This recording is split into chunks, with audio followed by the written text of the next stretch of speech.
विश्व हृदय दिवस पर आज हमारे बीच मौजूद हैं विख्यात सर्जन, हृदय के surgeon doctor Sanjay Gandhi. Doctor Gandhi, आपका स्वागत करते हैं। डॉक्टर गांधी, क्या कारण है कि दिल के मरीज बढ़ते जा रहे हैं?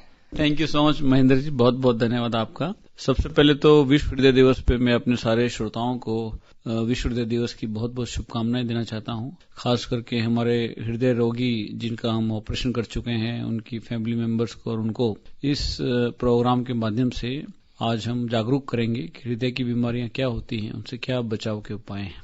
जो आपने प्रश्न पूछा कि किस तरह के हृदय के रोगी आ रहे हैं और क्या उनके बचाव के उपाय हैं, तो हम इस विषय को 5-6 भागों में डिवाइड करके डिस्कस करेंगे। हार्ट की बीमारियां निरंतर बढ़ती जा रही हैं। वर्ल्ड हार्ट फेडरेशन ने 2012 में हर साल 29 सितंबर को विश्व हृदय दिवस मनाने का एक मुहिम चलाया।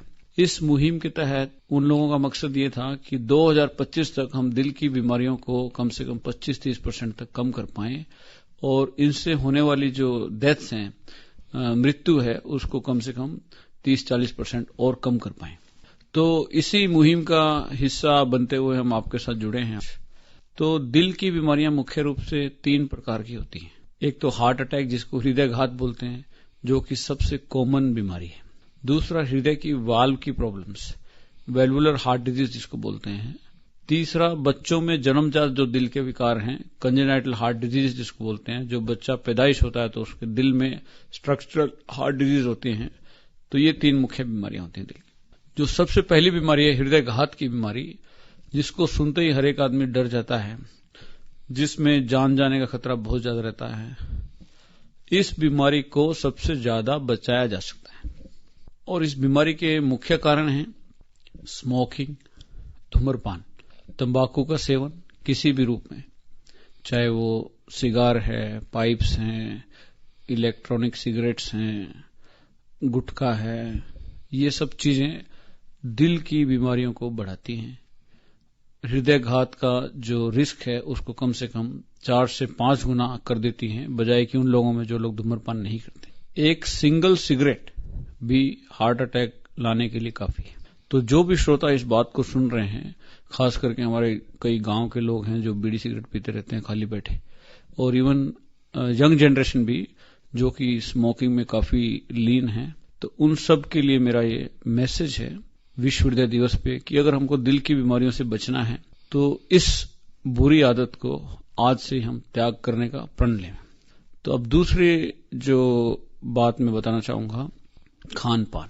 खाने पीने में हम लोग ज्यादा तली हुई चीजों का प्रयोग कर रहे हैं, फ्राइड आइटम्स ज्यादा खा रहे हैं और अपने शरीर का वजन कंट्रोल में नहीं है।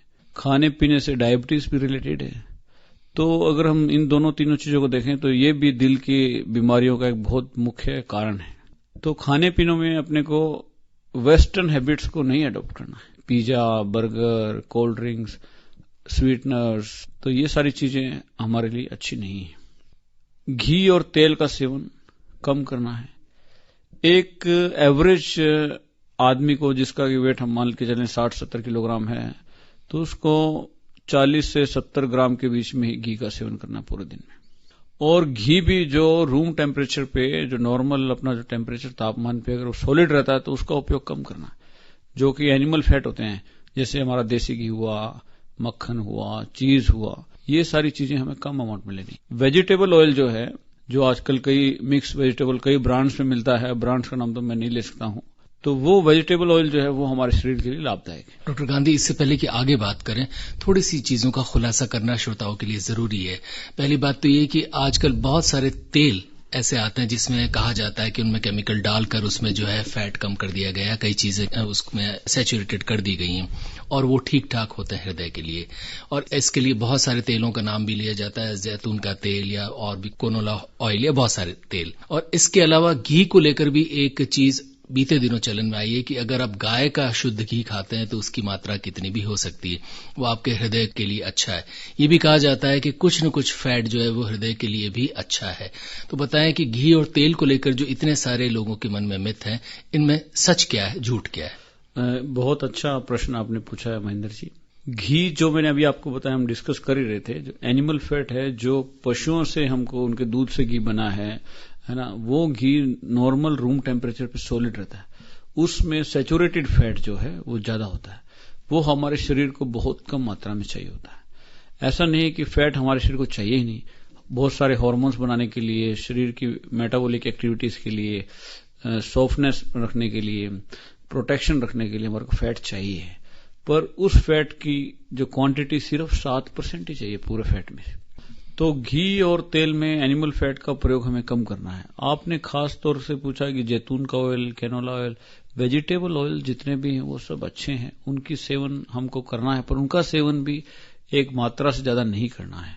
जैसे मैंने बताया, पूरे दिन में अपने को 40 से 70 ग्राम तक ही तेल का, घी का सेवन करना है, जिसमें से आप 10% ये मान लीजिए देसी घी। अब जो आपने गाय के घी की बात की, गाय का घी अच्छा है, शुद्ध है, नेचुरल है, परंतु उसका मतलब ये नहीं है कि हम रिक्वायरमेंट से अधिक क्वांटिटी में उसको खाते रहें। तो वो भी पूरे दिन में जो फैट की रिक्वायरमेंट है उसका 7 से 10% ही गाय के घी को हम यूज में करें, क्योंकि उसमें भी सैचुरेटेड फैटी एसिड ज्यादा होते हैं। सर ये बताएं कि ये जो प्रतिशत बता रहे हैं, ये शायद श्रोताओं को समझ में ना आए, तो कितने 1 से 2 चम्मच गाय का घी पूरे दिन में पर्याप्त है एक आदमी के लिए, एक एवरेज वेट के आदमी के लिए। और तेल की मात्रा अगर हम देखें तो 5 से 6 चम्मच, पर इससे ज्यादा तो हम खा जाते हैं। तो वो फिर अपने आप को कंट्रोल में करना बहुत जरूरी है, तभी तो हम आज यहाँ बैठे हैं विश्व हृदय दिवस पे डिस्कस करने के लिए। ये बताएं कि हम भारतीय तले भुने के शौकीन तो होते हैं, निस्संदेह होते हैं, और बारिश आती है तो कुछ हो न पकड़ो की तलब लगती है, तो बताएं कि ये तलब भी बनी रहे और दिल भी स्वस्थ रहे।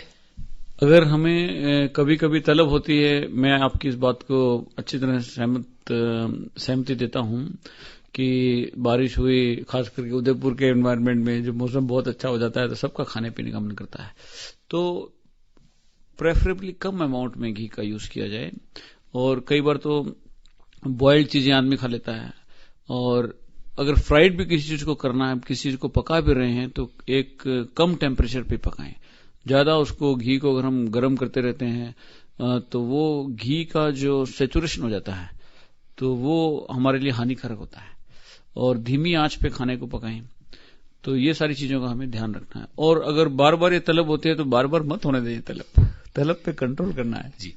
और कौन कौन सी तरह के खाद्य पदार्थ हैं घी और तेल के अलावा जो हमारे हृदय के लिए नुकसानदायक है? घी और तेल के अलावा मैं तो ये बोलता हूं कि जितने भी स्वीटनर्स हैं, जैसे हम कार्बोहाइड्रेट्स का सेवन भी ज्यादा ना करें, क्योंकि बॉडी में जो कैलोरी रिक्वायरमेंट है पूरे दिन में 2000 किलो कैलोरी की मान लो रिक्वायरमेंट है एक आदमी को, पर हमारा जो ईटिंग पैटर्न है हमें मालूम ही नहीं होता हम पूरे दिन में कितना कुछ खा जाते हैं। खान पीन में घी और तेल के अलावा खाने के अमाउंट को भी हमें लिमिटेड रखना है। कई लोगों की आदत होती है बार बार खाने की, बार बार चाय पीने की, आते जाते कभी कुछ खा लिया कभी कुछ खा लिया, तो इन सब चीजों से, इन सब बातों से अपने को बाहर निकलना है। फ्रूट्स और वेजिटेबल का सेवन जो है वो हमारे लिए फायदेमंद है। उनमें एंटीऑक्सीडेंट्स होते हैं जो कि हमारे शरीर में नाड़ियों में प्लाक जम जाते हैं, जिससे नाड़ियों में ब्लॉकेज डेवलप होते हैं, उसको डेवलप होने में ये चीजें कम करती हैं। तो we have to eat more high fibre diet, salads खाइए, फ्रूट्स खाइए, फ्रेश वेजिटेबल्स खाइए। ये सारी चीजें हार्ट के लिए और दूसरे अंगों के लिए भी लाभदायक है। डॉक्टर गांधी, एक कथन ये भी है कि हमारे जो हृदय रोग हैं या हमारे हृदय में जो भी कोलेस्ट्रॉल अच्छा बुरा जो बनता है उसका नाता खाने से है जरूर, लेकिन इतना ज्यादा नहीं है। कहते हैं कि बहुत छोटी उम्र से ही कई लोगों में कोलेस्ट्रॉल बनना शुरू हो जाता है, तो क्या ये माने कि वंशानुगत या दूसरी चीजों से हृदय रोग ज्यादा होते हैं और खाने पीने पर हम बहुत ज्यादा कंट्रोल नहीं भी करें तो चलेगा? ये बात आपकी बहुत कम सही है कि खाने पीने से इसका रिलेशन कम है और हेरिडिटरी जेनेटिक्स का रिलेशन ज्यादा है। हेरिडिटरी और जेनेटिक्स का रिलेशन है पर बहुत कम है। अगर किसी फैमिली में किसी को हार्ट की प्रॉब्लम चल रही है तो उसकी नेक्स्ट जनरेशन में हार्ट की प्रॉब्लम होने की संभावना है। उसको हम डिले कर सकते हैं अगर हम खान पान में अपनी खाने पीने की जो दिनचर्या उसमें परिवर्तन लाएं तो। डायबिटीज भी फैमिली में चलती है, मधुमेह की जो बीमारी है उसमें भी दिल की बीमारी ज्यादा होती है जिन लोगों को डायबिटीज है, ये भी फैमिली में चलती है। परंतु इसका रोल अगर पूरे 100 मरीजों को हम देखें तो 100 में से 20-30% मरीजों को ही फैमिलियल होता है, बाकी सारे मरीजों को एक्वायर्ड है, उसमें जेनेटिक्स का रोल नहीं है।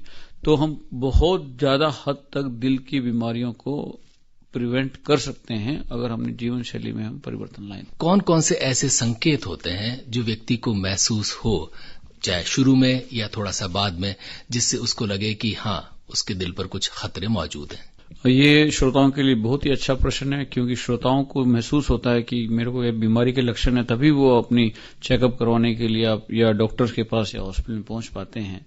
दिल की बीमारी के मुख्य लक्षण होते हैं सीने में दर्द होना, एक्सर्शन पर, चलने पर, कोई भारी काम करने पर, सीढ़ियां चढ़ने पर, वजन उठाने पर। दूसरा, किसी मरीज को बिना एक्सर्शन पे बैठे बैठे भी सीने में दर्द होने लग जाता है, और वो दर्द सीने में होकर के कभी जबड़े में हो जाना, कभी बाएं शोल्डर की तरफ चले जाना। किसी मरीज को गैस भी बनती है, वो भी दिल की बीमारी का लक्षण हो सकता है।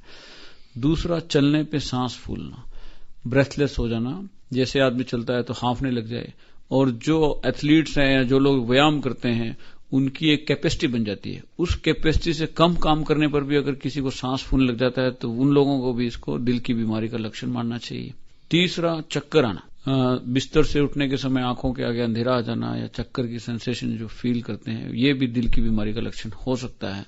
तो ये दिल की बीमारी के मुख्य लक्षण है। और चौथा है धड़कन। दिल की धड़कन अगर किसी को महसूस होती है, आप और हम बैठे हैं, हमें मालूम ही नहीं है कि हमारे दिल की धड़कन कितनी चल रही है, क्या है क्या नहीं, पर दिल तो निरंतर धड़कता जा रहा है। और ये वो धड़कन है जो किसी को देखकर तेज नहीं होती। हाँ, पर जब ये दिल की धड़कन किसी को महसूस होने लग जाती है तो ये भी दिल की बीमारी का एक लक्षण है। ऐसा कुछ अगर कोई महसूस करता है तो उससे डॉक्टरी परामर्श जरूर लेना चाहिए और जल्दी लेना चाहिए। डॉक्टर गांधी, बहुत सारे लोगों में कंफ्यूजन है कि कमजोरी या अपचन हो, इस वजह से भी ये सारे संकेत हो सकते हैं। तो बताएं कि व्यक्ति कैसे ये भेद कर पाए कि उसको जो समस्या हो रही है बदन में, किसी भी तरह की जो संकेत आपने बताए, ये हृदय से संबंधित है, दूसरे किसी रोग से संबंधित नहीं है। इसके लिए अगर आपको लगता है कि मेरे को दिल की बीमारी है, जो लक्षण मैंने बताए हैं वो अगर आपको आ रहे हैं, कमजोरी आ रही है, अपचन हो रहा है, गैस की प्रॉब्लम हो रही है, तो it is always best to go to a local physician. अपने डॉक्टर को दिखाएं। हमारे जितने भी शहर में या राजस्थान में फिजिशियंस काम कर रहे हैं, they all are very well read. और कोई भी फिजिशियन के पास आप जाएंगे तो आपको दिल की बीमारी है या नहीं, आपको दिल की बीमारी के लक्षण है या नहीं, तो वो आपको जरूर बता देंगे। और अगर कोई इन्वेस्टिगेशन भी करवाना चाहें, टेस्ट भी करवाना चाहें, जैसे कि आपकी ईसीजी करवा लें, इकोकार्डियोग्राफी करवा लें, टीएमटी करवा लें, ब्लड टेस्ट करवा लें, तो इन सारी चीजों से हमको मालूम पड़ जाता है कि आपकी बीमारी के जो लक्षण हैं वो दिल की बीमारी के हैं या किसी और बीमारी के। डॉक्टर गांधी, कौन कौन सी प्रारंभिक जांचें ऐसी है जिससे पता चल जाए कि अब हमारा दिल स्वस्थ नहीं है? प्रारंभिक जांचें तो अगर किसी मरीज को दिल की बीमारी के सिम्टम आ रहे हैं, जैसे सीने में दर्द हो रहा है, पसीना आता है, घबराहट हो रही है, सांस फूल रहा है, तो सबसे पहले तो उस मरीज की हम ईसीजी की जांच करते हैं। तो ईसीजी की जांच मोस्ट ऑफ द टाइम, क्योंकि मरीज चल नहीं रहा होता ईसीजी के दौरान, नॉर्मल ही आती है। अब ईसीजी की जांच भी नॉर्मल आने के बाद अगर हमें संदेह रहता है कि इस मरीज को दिल की बीमारी होने की संभावना बहुत ज्यादा है, तो फिर हम उसकी इकोकार्डियोग्राफी करते हैं। दिल की पंपिंग कैपेसिटी कितनी है, वाल्व्स कैसे फंक्शन कर रहे हैं, वो हमको इकोकार्डियोग्राफी से आइडिया लग जाता है। फिर एक टीएमटी होता है जिसको ट्रेडमिल टेस्ट भी बोलते हैं।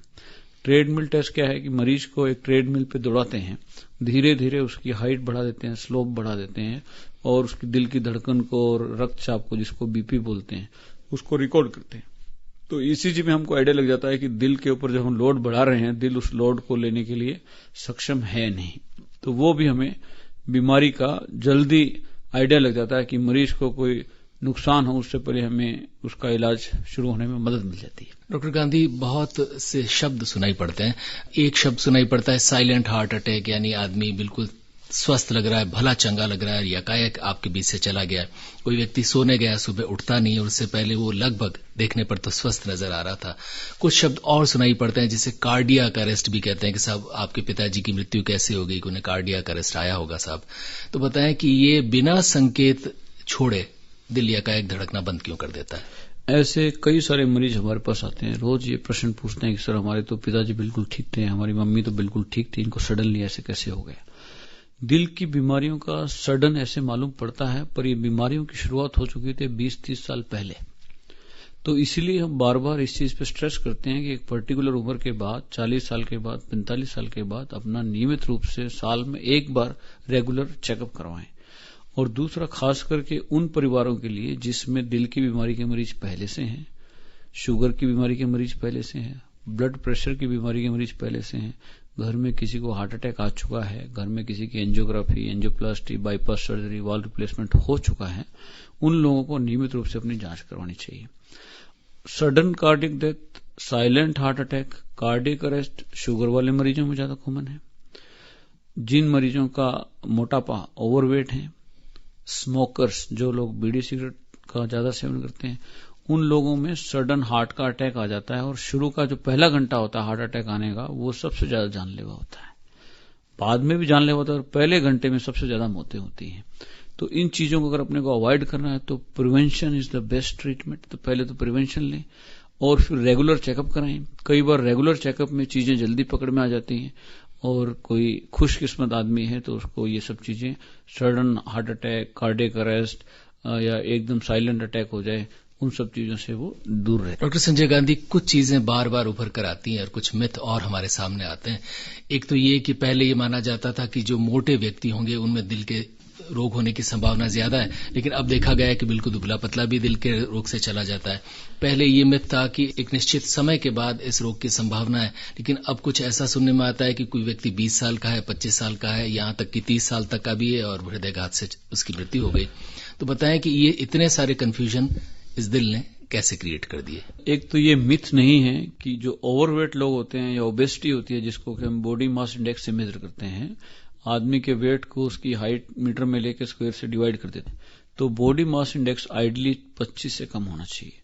अगर किसी का 25 से ज्यादा है तो उसको हम ओवरवेट मान लेते हैं, और अगर 30 से ज्यादा है तो उसको ओबीस मान लेते हैं, ये उसको मोटापा है, बीमारी है उसको। तो जिन मरीजों का वेट ज्यादा है, दिल को ज्यादा काम करना पड़ता है ब्लड का सर्कुलेशन करने में, मोटे आदमी में कोलेस्ट्रॉल का लेवल ज्यादा होता है, प्लस वो जो एक्सरसाइज व्यायाम वगैरह नहीं कर पाते हैं, तो ऐसे मरीजों को लीन एंड थिन, दुबले पतले मरीजों की अपेक्षा में दिल का, हार्ट का अटैक आने का संभावना जो है वो हमेशा ज्यादा होता है। ये मिथ नहीं है, सच्चाई है। हाँ, जब दूसरी लाइन आपने बोली कि सर दुबले पतलों को भी हार्ट का अटैक आता है, ये उन लोगों को आता है, दुबले पतलों को, जो कोई स्मोकिंग करता हो, किसी को डायबिटीज हो, किसी की फैमिली हिस्ट्री बहुत स्ट्रांग हो। खास करके हमने वही पेशेंट देखे हैं जो ओवरवेट हो, ओबीस हो, उनको ही ज्यादा हार्ट का अटैक आता है। दुबले पतले लोगों में आता है तो उनको लेट आता है ये प्रेजेंटेशन। और जो आपने बात की यंग जनरेशन को भी, 20 साल के 30 साल को भी हार्ट अटैक आ रहा है, वो भी उन लोगों में आ रहा है जो स्मोकिंग करते हैं या जिनमें घी तेल का सेवन ज्यादा है, एक्सरसाइज नहीं करते हैं। और फिर हेरिडिटरी यंग पेशेंट्स में, यंग लोगों में ज्यादा रोल प्ले करती है कि फैमिलियल हाइपर कोलेस्ट्रोलीमिया है, कोलेस्ट्रॉल को मेटाबॉलिज्म करने के जो एंजाइम्स हैं उनकी कोई डेफिशिएंसी है यंग पॉपुलेशन में।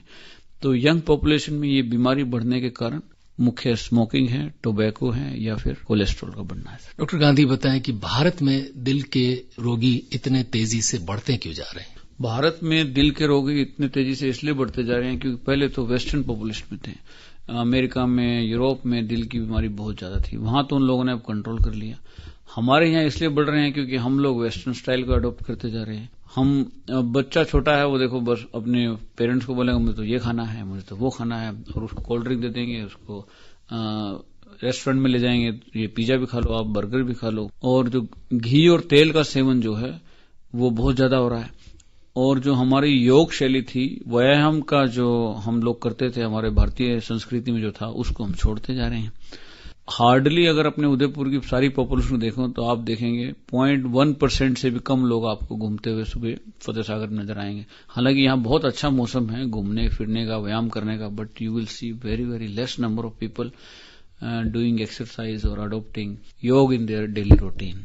तो इन सब चीजों की वजह से भारत में भी दिल की बीमारी जो है, दिल के जो रोगी हैं वो बढ़ रहे हैं। डॉक्टर गांधी, थोड़ा सा हमारे दक्षिणी राजस्थान पर आते हैं। दक्षिणी राजस्थान में हमारे लोगों की, यहाँ के जो निवासी है, उनके हृदय की क्या स्थिति है और उन्हें क्या क्या समस्याएं हैं, उनके भोजन में कौन कौन सी दिक्कतें हैं जिन्हें सुधारा जा सके, जिस वजह से वो हृदय के रोगों से बच सके? दक्षिण राजस्थान भी पूरे राजस्थान से या इंडिया से अलग नहीं है सर।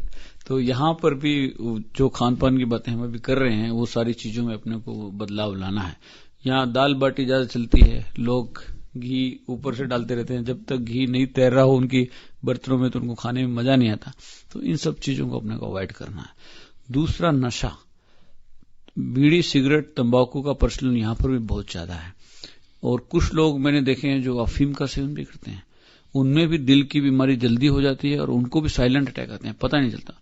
अभी तक मैं कम से कम यहाँ पिछले 8-9 सालों में 10 से 15 ऐसे मरीजों का बाईपास सर्जरी कर चुका हूं जो अफीम का सेवन करते थे, और वो भी यंग उम्र में उनको बाईपास सर्जरी करवानी पड़ी। तो इन सारी चीजों से अपने को साउथ राजस्थान में दूर रखना है। व्यायाम की और योग की बहुत जरूरत है यहाँ पर, तो इसको लाइफस्टाइल को अपने को अडॉप्ट करना है। डॉक्टर गांधी, बहुत सारे केसेस इन दिनों जब कोविड-19 का संकट चल रहा है, तो ऐसे बहुत सारे कोविड-19 के वायरस से ग्रसित लोग थे जो पहले हो सकता है ठीक होकर आ गए हो, जिनकी रिपोर्ट नेगेटिव आ गई हो, लेकिन बाद में वो हार्ट अटैक से पता चला कि उनकी मृत्यु हो गई। और ऐसा माना जाता था कि कोविड-19 जो है आपके फेफड़ों को ज्यादा संक्रमित करता है, लेकिन अब बहुत सारे केसेस ऐसे आ रहे हैं जिसमें पता चल रहा है कि कोविड-19 की पहुंच आपके दिल तक है। तो बताएं कि ये दिल तक कब और कैसे पहुंचता है और उससे कैसे बचा जाए।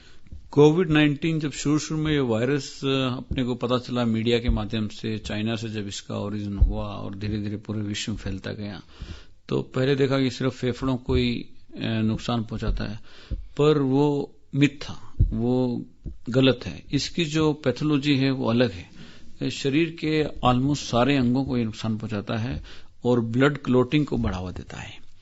तो ब्लड क्लोटिंग जब होता है शरीर में, जो खून के जमने की जो शरीर की प्रक्रिया है उसके ऊपर असर करता है। तो ब्लड क्लोटिंग अगर होगा तो दिल की नाड़ी में भी क्लोट जम जाते हैं। तो हृदयघात भी इन मरीजों में बहुत देखा गया है। पल्मोनरी एम्बोलिज्म, जो फेफड़े की नाड़ियां उसमें भी खून का थक्के जम जाते हैं, वो भी जो लास्ट स्टेज इस बीमारी की, एंड स्टेज पे ये देखा गया। तो ये देखने के बाद ही अब जो कोरोना से होने वाली जो मृत्यु दर है काफी कंट्रोल में आ गई है, काफी कम हो गई है, क्योंकि इन मरीजों को हम जो हमारे पास ज्यादा सीवियर कैटेगरी में आते हैं, मॉडरेट टू सीवियर कैटेगरी में, तो उनको हम पहले से ही खून पतला करने की दवाइयां शुरू कर देते हैं, जिनको एंटीकोगुलेंट्स बोलते हैं, जिससे हृदयघात की, पल्मोनरी आर्टरी में ब्लॉकेज की बीमारियों को हम रोक सकते हैं। तो ये कोविड-19 की जो पैथोजेनेसिस है अब हमारे सामने डे बाय डे और ज्यादा साइंटिफिकली क्लियर होती जा रही है, और हम उसकी ट्रीटमेंट में दिन बर दिन जैसे जैसे हमें क्लियर होती जा रही है उस तरह उस बीमारी का इलाज करने की जो मेडिसिन है उनको इनकॉर्पोरेट करते जा रहे हैं। डॉक्टर संजय गांधी, जाते जाते आज के दिन तमाम श्रोताओं को क्या संदेश देंगे, क्या मैसेज देंगे जिससे वे आप तक ना आए? मोस्ट इम्पोर्टेंट मैसेज तो यही है कि दिल की बीमारी से अपने को बचना है। बचाव ही सबसे बड़ा उपचार है। अपने दैनिक दिनचर्या में व्यायाम को, एक्सरसाइज को शामिल करें, चाहे वो किसी भी रूप में हो। घर पे योगा करें, डांस करें, जिम करें, बच्चों के साथ आउटडोर एक्टिविटीज खेलें। अपने दिल को अपने परिवार के लिए, अपनी फैमिली के लिए, सोसाइटी के लिए यूज करें। जो नशा है, चाहे वो बीड़ी है, सिगरेट है, तंबाकू है, अल्कोहल का भी अधिक मात्रा में जो सेवन है, अफीम है, गांजा है, इन सारी चीजों से अपने आप को दूर रखें। जिन लोगों को ब्लड प्रेशर, शुगर की बीमारी है, वो नियमित रूप से इसका चेकअप करवाते रहें, इसको कंट्रोल में रखें, और अगर किसी डॉक्टर साहब ने आपको दवाई लिखी है उसका भी नियमित रूप से सेवन करें, और अपनी मर्जी से दवाइयां कम या ज्यादा ना करें। और अगर किसी को दिल की बीमारी के कुछ संकेत मिलते हैं जो कि हम डिस्कस कर चुके हैं, तो उन संकेतों को नजरअंदाज मत करें। कोरोना के टाइम में भी सभी हॉस्पिटल्स में कोरोना को बचाव के प्रोटोकॉल्स को फॉलो करते हुए सारे डॉक्टर्स उपलब्ध हैं, और दिल की बीमारी का इलाज अब अपने उदयपुर में पहले से बहुत ज्यादा कहीं अच्छा हो रहा है, और इंटरनेशनल स्टैंडर्ड के काम अब उदयपुर में हो रहे हैं। तो कोरोना महामारी का तो हमें पता नहीं कि हमें कहां तक लेके जाएगी, पर एक बात का जरूर पता है कि इस कोरोना महामारी के दौरान हमारे दिल का ध्यान रखना और भी ज्यादा इंपॉर्टेंट हो गया है।